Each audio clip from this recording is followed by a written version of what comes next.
Hi everyone, welcome back to Wednesdays with Wynton. I'm Madeline Gardner. I am Jazz Lincoln Center's PR and External Comms Manager. Thanks so much for tuning in again this week.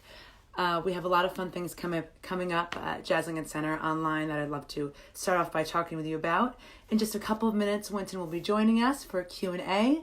So if you want to go ahead and ask all of your questions over here, we can get started. And I want to remind you quickly before Wynton joins us that last Wednesday, we premiered our gala, our worldwide concert for our culture on our YouTube, Facebook live stream.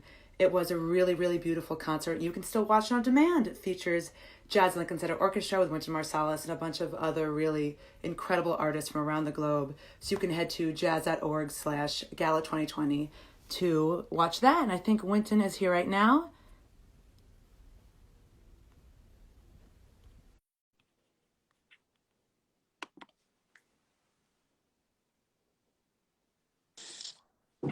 Hi, Wynton. All right now, how you doing? How y'all feeling?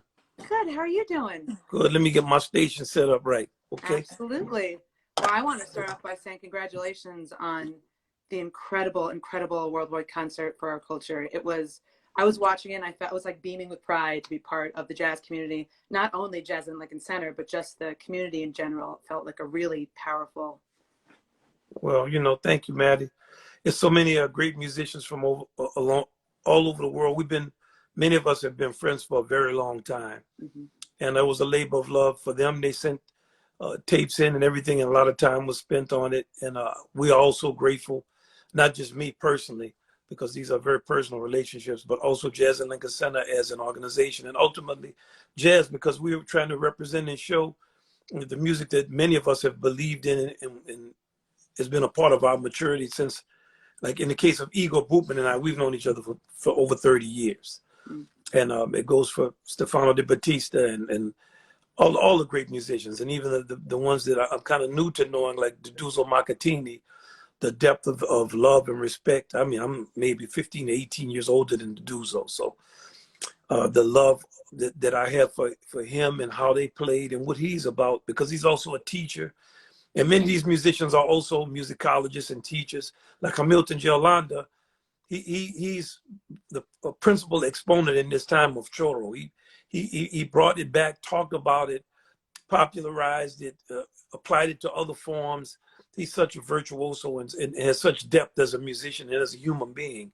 And I could go down the list of musicians and be just as effusive in praise of them and still not be complimentary enough for the things that they've done in their cultures and what they represent. So I was very proud to work with them, and also of our staff member. Got a chance to work with some of our younger members, with Adam and Chloe, and they were up day and night working on it, trying to make it look really, really great. And of course, our engineer Ty Whitelock, that's another 30-year. Mm-hmm. Another veteran that we. And I didn't realize that was Todd's son playing guitar, right? In Youngford. Yeah.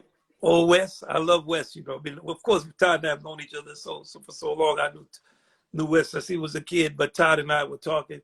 He said, "Hey, it's the guitar part on this," and he's at home. Everybody's quarantined, and Wes is a great rhythm guitar player. I said, "Well, man, I said, let Wes." He said, "Well, you want Wes to put it?" I said, "Put Wes in the video, man."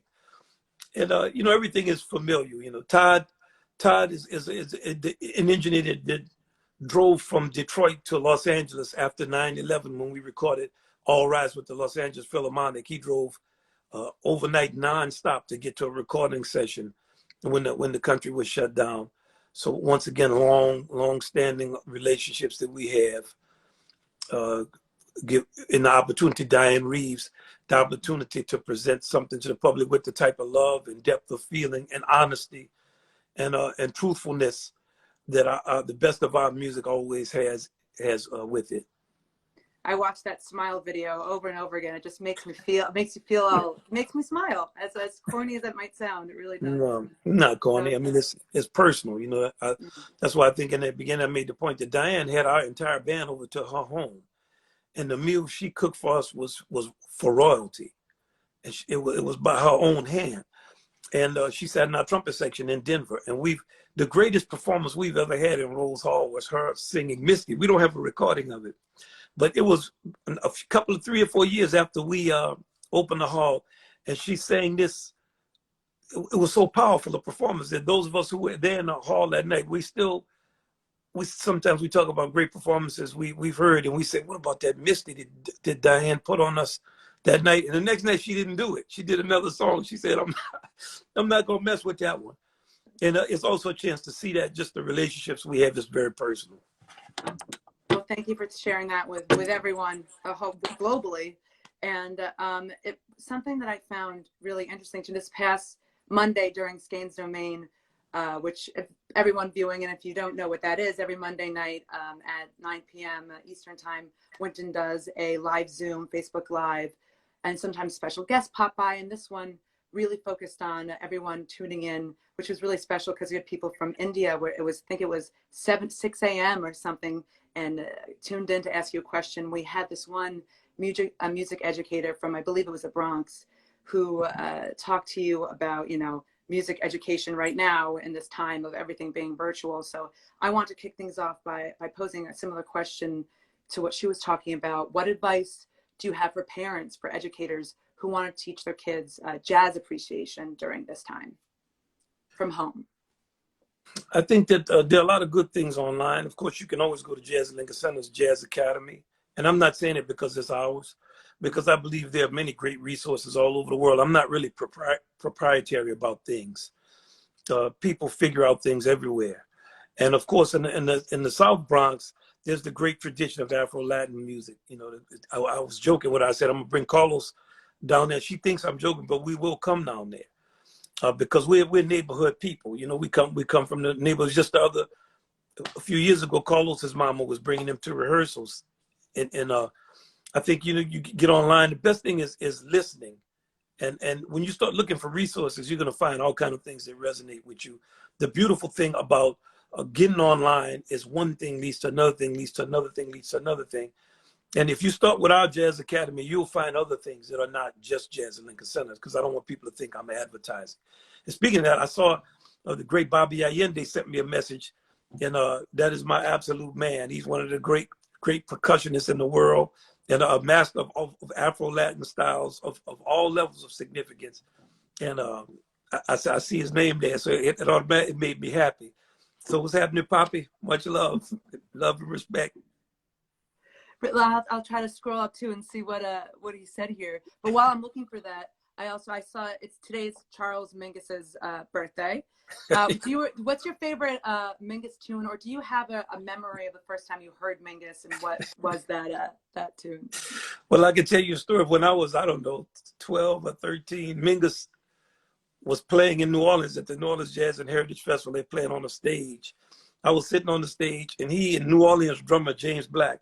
Mingus was known for having a volatile personality, but James Black too. So I was sitting right behind the kind of drums and the bass, and they started arguing and fighting. so Mingus told James something James didn't like, and James started cussing, and they got into their thing.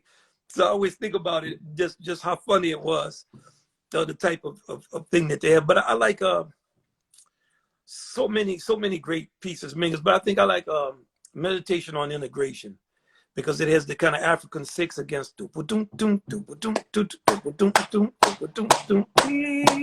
then he layers a long melody on top of that, and he goes into different times. And I loved him, Danny Richmond, Charles McPherson. I mean, just that kind of iteration of Mingus. He wrote so much great music. The thing I really love about him is his aspirations and dreams for the music, and the fact that he's one of the few musicians who came from the what we call the bebop era, which divides the music for those who don't know about the music into new and old or modern. And they have a tendency to think Charlie Parker is a dividing line. Mingus understood that he was not. So Mingus started early. He was calling himself Baron Mingus. And he understood the importance of New Orleans music, songs like My Jelly Roll Soul, and just the way he used collective improvisation with what is called the avant-garde. Mingus is a unbelievable conceptualist. And when you go through the checklist of things in jazz that give your music a comprehensive nature, like, do you have improvising voices that speak polyphonically? Yes, he did that. Do you have different types of two grooves. And yes, you have a relationship to the Afro-Latin tradition. He does, although unusually his comes through his relationship with Mexican music. And do you have an original concept of harmonies? Even a song, though it's popular, like Goodbye, Miss Pork Pie Hat, that's a great progression on that song, the intelligence of the progression. Do you have an original concept of swinging? Yes, the way him and Danny were going through those different times, a third above the time, a third below the time, going to halftime. Fantastic way they played. Do you have an original concept of written counterpoint? Yes, he had that. Do you have a way of writing ballads? Yes, unbelievable originality with writing ballads. So the intellectual quality of his music is very, very high, very insightful.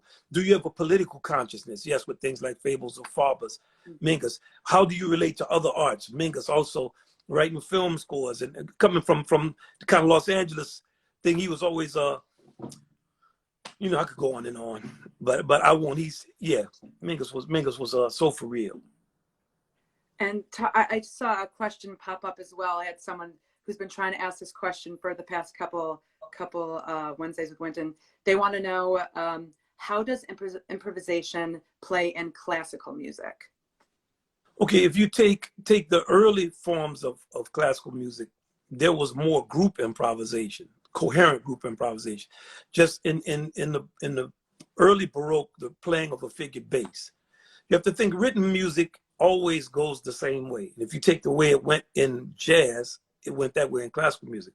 First, you have people who can play, because it's much easier to play than it is to write.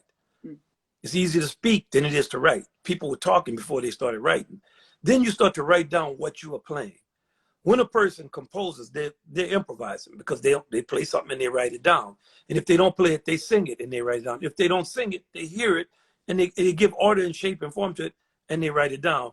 As time passed, classical music became more specialized. And this is a thing that's happened in life.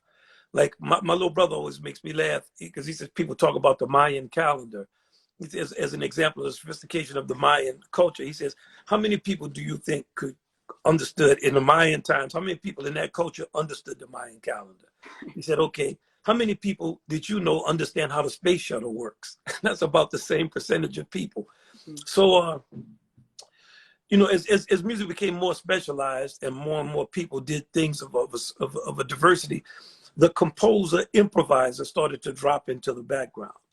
I'd have a tendency to think we should try to keep all aspects of traditions going all the time. But there's a way of thinking that traditions progress by discarding things that are no longer useful, and that you're not going to miss some of those things that are useful. Because in actuality, we do evolve by discarding things we don't need. But I will take just the progression of jazz. Do we not need three-horn counterpoint anymore? Do we not need people soloing together like they do in New Orleans music? Do we not need a march feeling in our music that makes people jubilant? Do we not need a good two groove or something that allows you to have do we not need people dancing to our music? Do some things we discard? I wonder, well, and the same thing is true in classical music. Is it better? Is it more beneficial for the music that people don't clap between movements? Is it more beneficial for the music that there's not more social engagement around the music, that is more just kind of, is that what the musicians wanted? Or is it something that Gustav Mahler said we should do in 1907? Or so we have to always look at the totality of our traditions and look at our great musicians and what their symbol teaches us.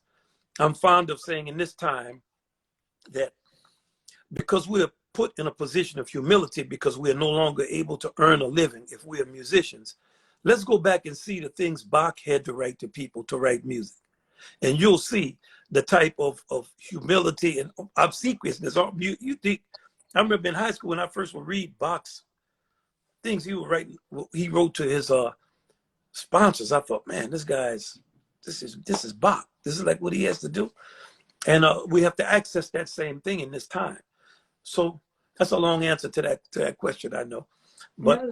I think people still improvise, and I think that it's something that that the classical musicians we would all be better off if we did improvise. It's a skill that's not really mysterious. It's like talking. And how, another question relating to that I saw come in, how do you practice, or how do you learn and now continue to practice feeling and being relaxed when you play? You know, it's a thing about you. One thing you cannot practice, I think, is the pressure of being in front of people. Mm. In your house, you can be very relaxed. You give us talk, you can act silly, crazy in your home, you're relaxed.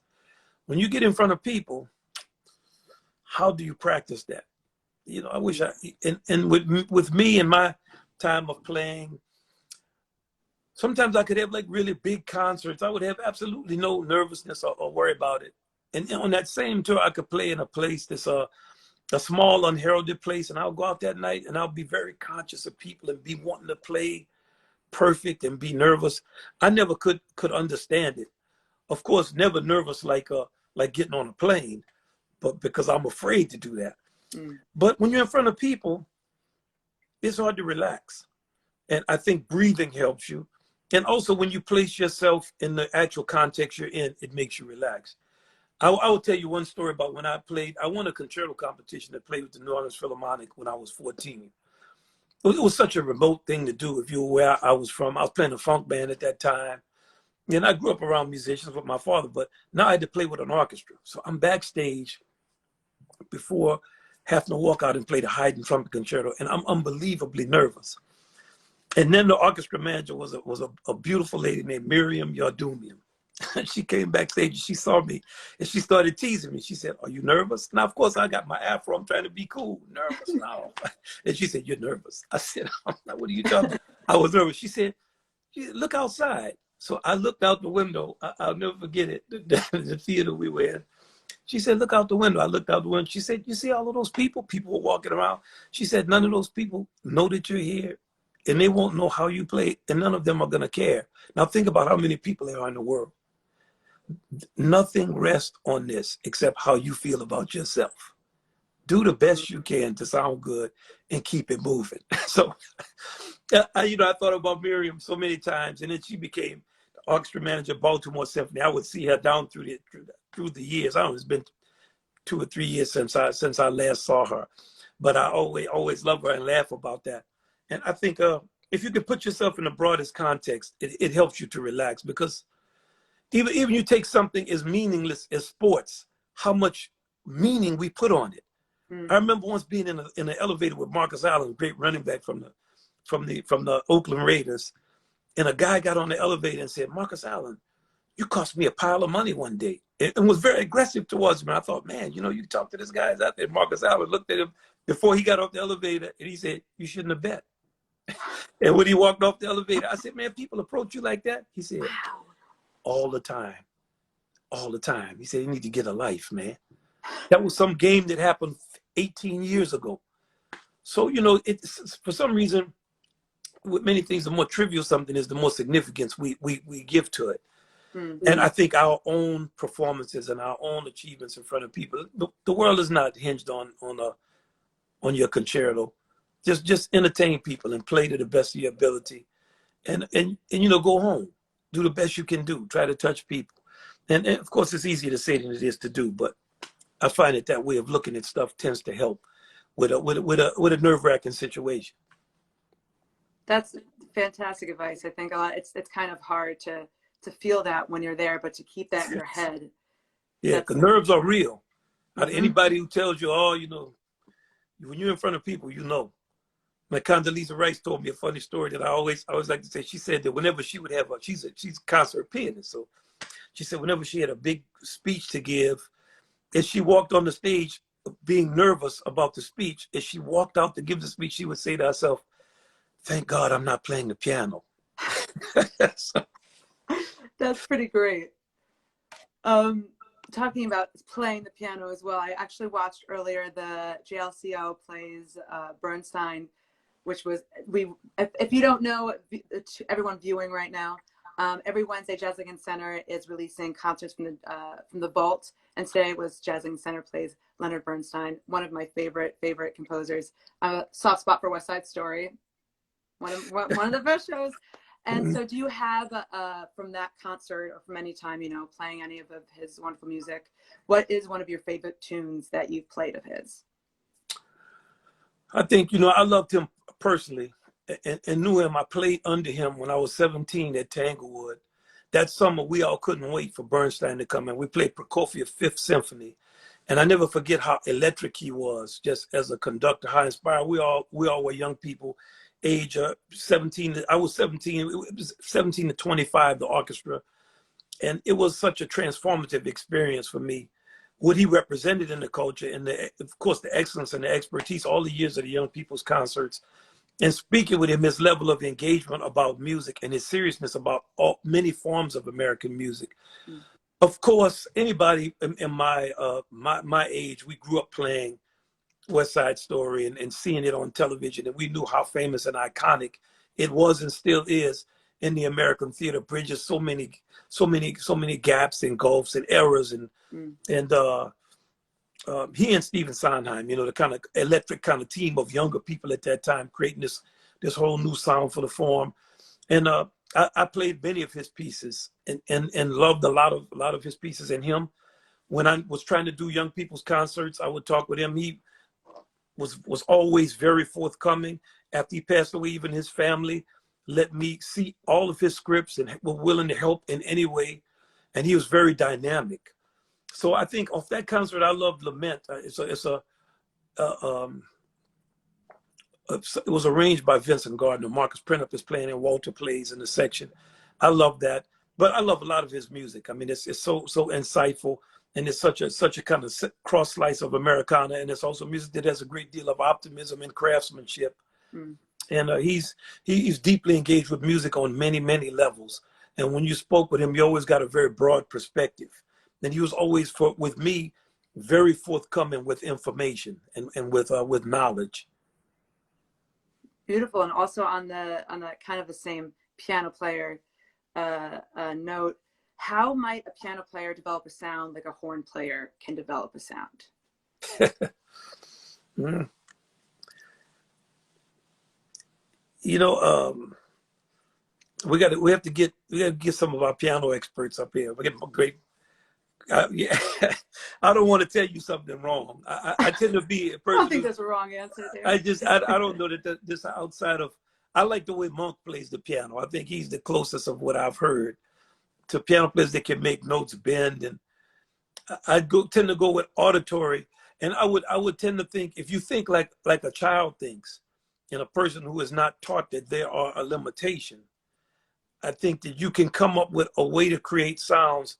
Like Elvin Jones once said he was listening to a record, and it had two drummers playing, and he didn't know it was two drummers. So he started playing things that two drummers were playing. And so he developed another way of playing. And I think if you think of the piano as an instrument that can bend and moan and creak and cry, and you can get your mind into the framework of like a 5-year-old or 6-year-old who's just discovering what a piano is, and is only listening to people moan and cry and holler and shout and all the things we do with our voices. And you start looking at that instrument thinking, how can I make this instrument do that? You start taking notes out and playing distances for a fraction of a second, and you start doing things that a person would not normally do. You get a symbiotic relationship with the instrument. I can remember talking with the great race car driver Jackie Stewart, and one of the most profound kind of observations in a film he made. I was talking about. He said something in the film about he had to work with a car, so that when he was going really fast around a turn or something, he had to also accommodate the car and what it wanted to do. So I was talking with him. I said, "What did you mean by that?" He said, "Though a thing is inanimate, when you put it in motion, it is animated, and it has a physical reality. And you can't impose your will on its physical reality, because this instrument has a weight, a mass, a body, and because it's in motion, it also has a trajectory and momentum, and it has a thing it wants to do. And when you start asking it to do something, you have to treat it just like a person. Some things I ask you to do, you're going to do. If I ask you to do something beyond what you're going to do, me and you are going to fight." He said, "In the automobile, that fight is going to be very brief, and you're not going to win that." So I think inanimate objects, something like a piano, to make it come to life, that type of thinking, like what Jackie exhibited about an automobile, And that's why he's such a great champion. Wow. That's an incredible story. Yeah. We have people, everyone from tuning in once again around the globe. Everyone from Brazil wants to say hi. From Chile, Yes, want to say hello. Everyone's sending their love, their talk thank you for about. sharing your stories. Yeah. And Talk there's about. a lot of people mentioning Ken Burns' masterpiece, Jazz. Do you remember filming that? I know you've collabed with obviously Ken Burns many times before, but can you talk about that collaboration, working with him on that? Well, he works so hard. He's so unbelievably serious and intense. And for me, I have to just smile. I have to just laugh. I mean, I just look over at him like it's hard to even explain to you just the intensity that he comes with and the directness that he speaks with and how clear he is with his vision of what he wants to do once he determines it and how many inputs he takes. Man, he's listening to everybody's opinion, everything everybody's thinking. He's writing everything down. It's something you can't believe. Like when he says it took him 10 years to work on a film, he's not talking about 8 years of sitting around in 2 years. He's talking about 10 years of full out running a marathon like it's a sprint. And the kind of the way he works, it's like always fascinated with he and Jeff Ward, who has written a lot of his great films. The way the two of them can work together because they both are geniuses in their own right. But it's Ken's film, so he has the final say on a lot of stuff. And he's, it's like that he can keep that level of partnership going that long. And that the two of them can figure out how to work. It's one of the great partnerships in the history of American art. And I learned so much watching him, not just on jazz, on you take your pick, Vietnam, the war, national parks. I mean, it doesn't matter which of him.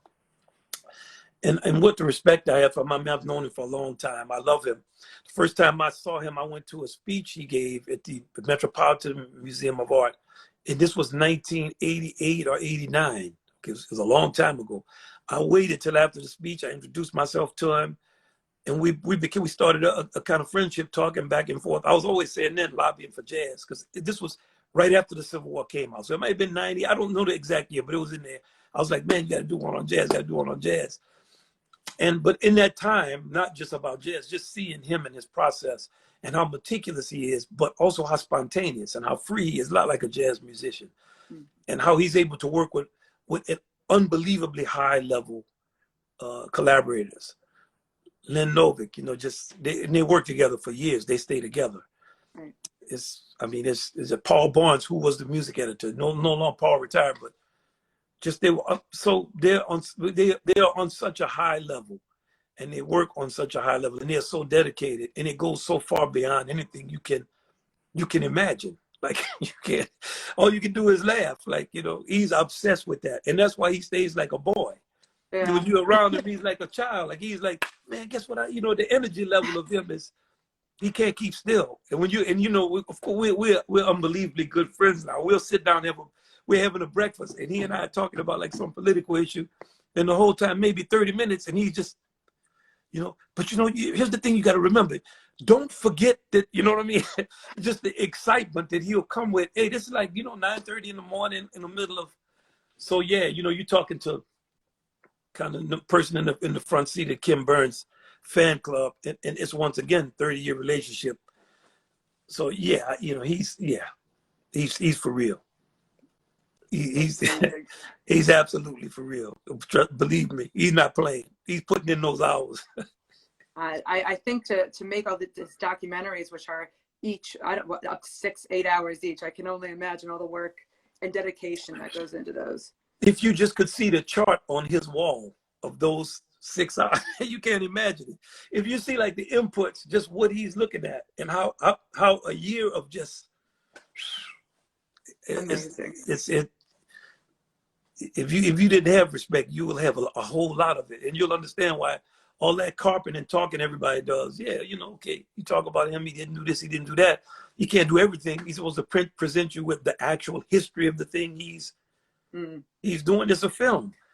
The work he does is, you make your film, And when you get into that 4th or 5th year, I'm gonna see if you're still up at 2 or 3 in the morning after waking up at 5 or 6.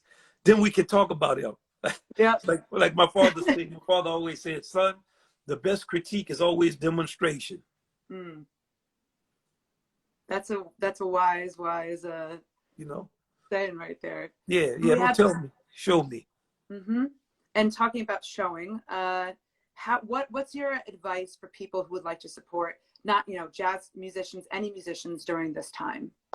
Get online and find out where you can give people some money. This is old school. We don't have the ability to make money. There's not people sitting around who don't want to work. People want to work. With the Louis Armstrong Foundation, we started a fund. We are giving away $1 million of Louis Armstrong's money and $1,000 grants to 1,000 jazz musicians, freelance musicians who truly have no livelihood. Now, with our city being locked down all of June, we're still looking to get funds. If you want to support musicians through that fund, just go online. Louis Armstrong Musicians Fund, the emergency fund due to coronavirus. It's a need that musicians and artists have all over the world. I support all the causes in the arts, and for our fund, it's not the level you are as a musician. We're not checking people to see, well, this one can play. It's not a competition. It's if you're a jazz musician and you're freelancing in the New York area and you live in this tri-state area, we're trying to get funds to you because we're just getting you enough. You get you some groceries. We just don't want you starving. And this is a rough situation for a lot of people. So if you find yourself doing well, because not all industries are shut down, we're all on different levels of resources and capabilities, reach into your pocket. I always say to people, my father didn't have any money, but he was a philanthropist. He gave some people he gave lessons for free. He was always there in the community. My mom was always had people in the house, always teaching people stuff. And when people didn't have money, my trumpet lessons with the great John Longo, the agreement at that time was, okay, John, I'm gonna give you piano lessons and you teach my son. Okay, then John never got the piano lessons. He said, okay, give me $5. Sometimes he didn't get that $5. So John was a philanthropist and he taught me many times for nothing. For that, I'm forever grateful. And when I teach people I have the means, I just teach them. If I didn't, I would charge. It's just how we work our balance out. We need help. We have to survive. Even a large organization like Jazz and Lincoln Center, we lost all ability to earn revenue. And think about a musician that's freelancing. Hey, these are hard gigs, and these are extremely hard times. It's not, and people are proud, so it's not help. Whoever you can help them.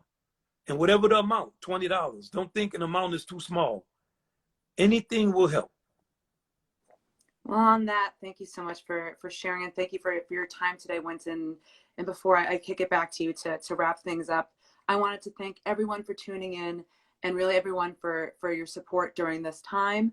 You can head to jazz.org. We have a ton of free global programs, education events, and different Zoom classes you can take for free online. You can just head to jazz.org. And as I mentioned earlier, you can also watch what was the premiere last Wednesday of the Worldwide Concert for Our Culture, which was featuring Jazz Lincoln Center Orchestra with Wynton Marsalis, along with amazing musicians from around the globe. So you can head to jazz.org for that. So thank you again, Wynton, for taking the time. Always so great to see you.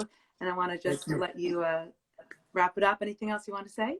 All right. Thank you, Maddie. It's always good to see you. And you always make me feel better just, seeing you kind of effusive the vibe you have. It's always so upbeat. And we need that in these times. And that's your natural personality. So, I love seeing it. And, my thing is just thanks to everybody. Thank you for tuning in. And this is a time that's testing a lot of us to different degrees. Let's be our best selves. Let's help everybody we can. And if we're not in a position to help somebody, let's ask for help. And thank y'all. Much love. Till we meet again. Yes. Thanks everyone for tuning in. See you soon. All right. Much love.